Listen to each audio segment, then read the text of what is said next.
তিজা মাল খাওয়ার সময় নাচ না দেখলে আমার ভাল লাগে না। এখন ঠিক করো তোমরা কি করবা। কি গানে নাচ দেখবেন কাকা? ভোজপুরি।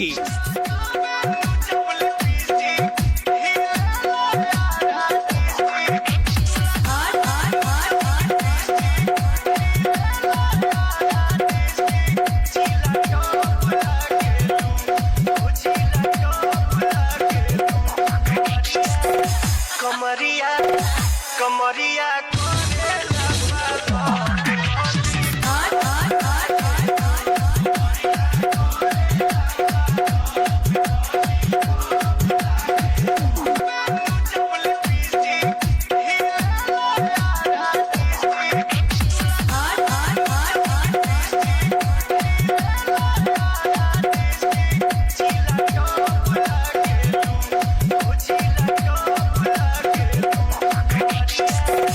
कमरिया कमरिया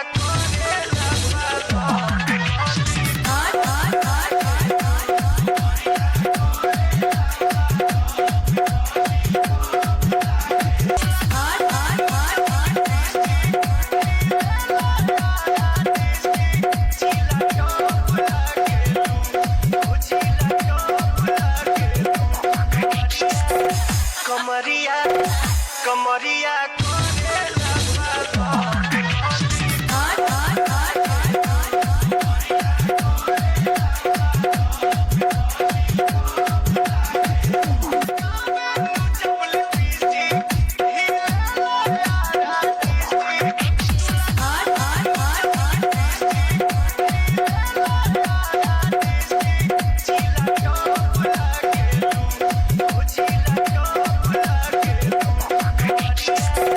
कमरिया कमरिया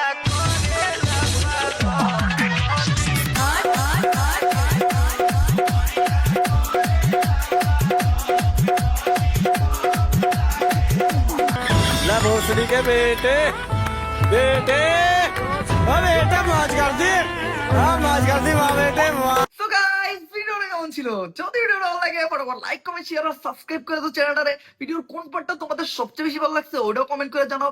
ভিডিওটা শেয়ার করো তোমাদের ফ্রেন্ডসদের সাথে এবং সোশ্যাল মিডিয়া প্ল্যাটফর্মে। আমি জাস্ট কিচ্ছু জানি না, উড়াদুরা লাইক, উড়াদুরা কমেন্ট, উড়াদুরা শেয়ার করো। আজকের মতো এই পর্যন্তই, দেখা হবে নেক্সট ভিডিওতে। আল্লাহ হাফেজ।